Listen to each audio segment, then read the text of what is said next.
বৃষ্টি শেষে সোনা সোনা রোদ উঠলো হেসে অজানা এক স্বপ্ন দেশে কেন হারালো এ মনটা অচিন লাগে দারুণ লাগে জীবনটাকে এই খুশি আমি লুকোই কি করে যে রঙিন লাগে নতুন লাগে কি যেন মনে আসার সকাল লাগে দারুণ লাগে।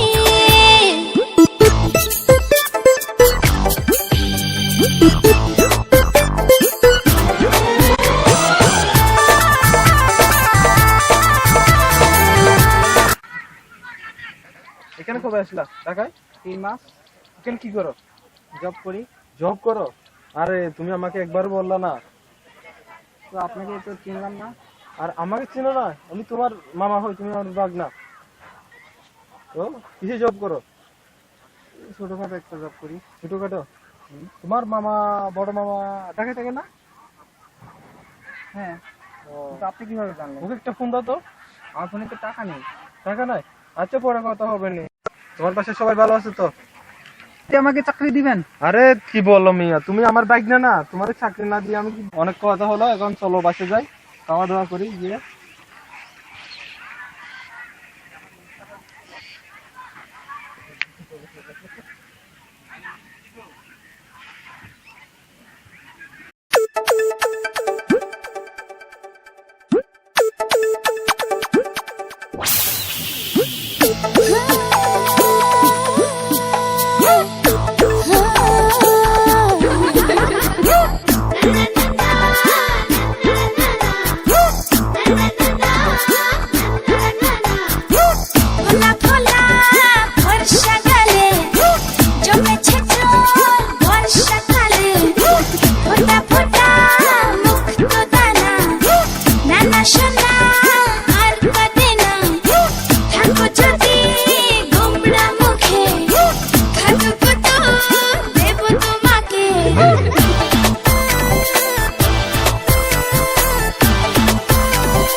বৃষ্টি শেষে সোনা সোনা রোদ উঠলো হেসে অজানা এক স্বপ্ন দেশে কেন হারালো এ মনটা অচিন লাগে দারুণ লাগে জীবনটাকে এই খুশি আমি লুকোই কি করে যে। হ্যাঁ, তুই কোথায় থাকিস এখন? সেই যে গেলি আর দেখা করলি না। 2011 সাল চলে গেল, 2017 সাল চলে আসলো, তারপরে কোনো খোঁজ নাই। এখন কোথায় থাকিস তুই? ঢাকাতে? ও আচ্ছা আচ্ছা, আমি তো ঢাকাতেই থাকি। তো গ্রামে যাবি কবে? মানে বগুড়াতে যাবি কবে? দেশ ভুলে গেছো? ঢাকা এসে দেশকে ভুলে গেছো না? বগুড়া কবে যাবি? ও আচ্ছা আচ্ছা, তো সামনের 11 তারিখে আয়, আমি বগুড়াতে যাব। হ্যাঁ হ্যাঁ, 11 তারিখে আয়। বগুড়া? এই তো আজকে নতুন মাল একটা পাইছি, ঢাকায় মনে হয় নতুন। দেখি কিছু একটা করা যাবে, দেখি কি করা যায়।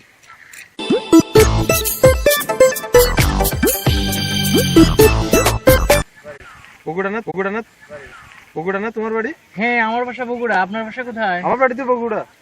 বগুড়া? হ্যাঁ, তোমাকে দেখছি বগুড়াতে, এই জন্য বলি রক্তের টান, একটা দেশি দেশি বাপ, এই জন্য তোমাকে চেনা চেনা লাগতেছে। কোথায় দেখছেন আমাকে? বগুড়াতে সদরে দেখছি। তো তুমি এখানে ঢাকায় কবে আসলা, কি করো? আমি নতুন ঢাকাতে আসছি, 3 মাস হলো। একটা চাকরি করি, আপনার টেলিকমে একটা চাকরি করি। বাসাতে সমস্যা, তো আসলে বাসাতেও কিছু টাকা পয়সা দিতে হয়, আর নিজেও চলতে হয়। অনেক কষ্ট করে মানুষ করছে সবাই মিলে, তো ফাইনালি চাকরি করার জন্য। আর আপনাকে চিনলাম না, আপনার বাসা কোন জায়গা? আমার বাসা সদর থানার পিছনে। সদর থানা? আমার বাসা তো সদরেই। সদরে আপনার হচ্ছে যে হসপিটালটা আছে, সদর হসপিটালের পিছনে আমাদের বাসাটা। তাহলে তো আর সমস্যা থাকলো না, দেশি মানুষ তুমি। আপনি কি করেন ঢাকাতে? আমার এখানে তো কোম্পানি আছে দুইটা, গার্মেন্টস ফ্যাক্টরি আছে, কনস্ট্রাকশনের কোম্পানি আছে। আপনি তো অনেক ডেভেলপ হয়ে গেছেন। হ্যাঁ, তুমি চাইলে আমার কোম্পানিতে জয়েন করতে পারো। আপনার কোম্পানিতে হবে কি হবে মানে তোমার দেখতে চোরা লম্বা, তোমার চাকরি হয়ে যাবে। না, চাকরি তো এখন অনেক কঠিন হয়ে গেছে, চাকরি বাকরি পাওয়া যেখানে যায় না দেশি এখন। দেশির চাকরি তো হবেই। চাকরি হবে তো? হ্যাঁ, তোমার চাকরি ডেফিনেটলি হবে। তাহলে তো ভালো। ভালো আচ্ছা, কথা বলে বলে যাই। দাও তো, দাও তো, দাও তো, কথা বলবো। তোমার ফোনটা দাও তো, একটু কথা বলি। নেন। আমার ফোনে ব্লাস নাই আবার। ভাই, একটা কার্ড নিয়ে এসো তো, যাও ওর জন্য একটা 20 টাকার কার্ড নিয়ে এসো, টাকা নাও। কার্ড লাগবে? হ্যাঁ, একটা কার্ড। আচ্ছা, আমি আমার টাকা দিয়ে নিয়ে আসতেছি। আচ্ছা আচ্ছা, যাও, আমি এখানে আমি একটু কথা বলি, তুমি যাও। আচ্ছা ঠিক আছে, আপনি থাকেন, আমি নিয়ে আসতেছি। আচ্ছা, সমস্যা নেই।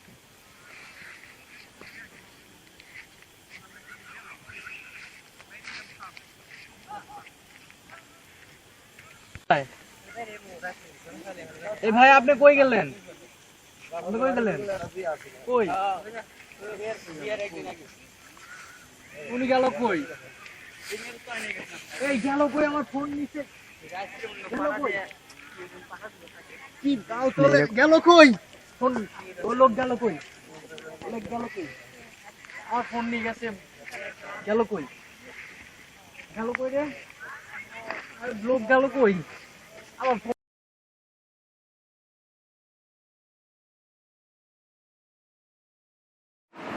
হ্যালো জনগণ, আমি কেমন করে বলছি। আজকে যে ঘটনা ঘটলো, আমাদের যে শর্ট ফিল্মটা, ছোট্ট একটা শর্ট ফিল্ম, ছোট্ট শর্ট ফিল্মে একটা জিনিসই বোঝানো হয়েছে, মেসেজটা একটাই।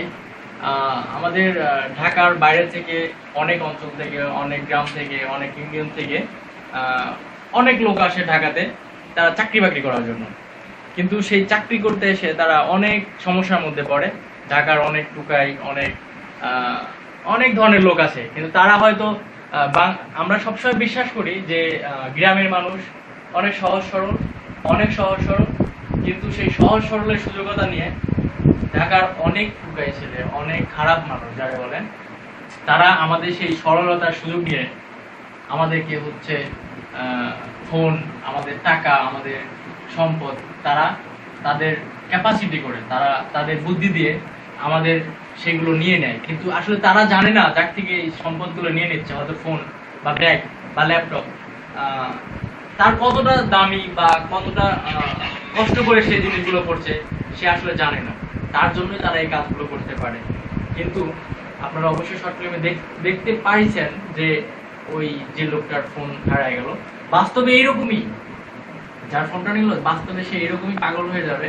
হয়তো অনেক কষ্ট করে কিনছে, তার পিছনের দিকে যদি যায় সে ফোনটা কিভাবে কিনলো, তাহলে আমরা বুঝতে পারতাম যে আসলে কত কষ্ট করে, কত মেহনতি করে সে ফোনটা করছিল। কিন্তু সেই ফোনটা এক টুকাই ছেলে কি করলো, অনায়াসে নিয়ে নিল ফুর্তি। ওটি বাবা মা কি পাইছে, কি বললে, মাল পেয়েছি, বগুড়ার মাল। ঠিক আছে, তো এটাই আর কি। আসলে আমি বলতে চাচ্ছি মেসেজটা এটাই, আসলে যারা এরকম আছে, আপনারা যতই সহজ সরল হন, যাই হন, মেসেজটা এটাই যে গ্রামের যারা আছে তারা যেন এরকম ঠকবাজ, এরকম রংবাজদের হাতে যেন পড়লেও তারা নিজেরা তাদের চেক করে চলতে পারে, যেন এরকম ফোন না হারাতে হয়। আর মেসেজ আমার একটাই থাকবে প্রিয় দর্শকের কাছে, যে যে যে মিনারে এসিড মারছে, প্রিয় দর্শক বিন্দু, আপনাদের কাছে একটাই অনুরোধ থাকবে। আমার মেসেজের একটাই কারণ, আমার শর্ট ফিল্মটা বানানোর একটাই কারণ, যেটা হচ্ছে গ্রামের সহজ সরল মানুষের যেন এরকম দুষ্কৃতিকারীদের হাত থেকে তারা নিজেরাই সেভ করতে পারে, নিজেরাই নিজেদের সম্পদ যেন তারা রক্ষা করতে পারে।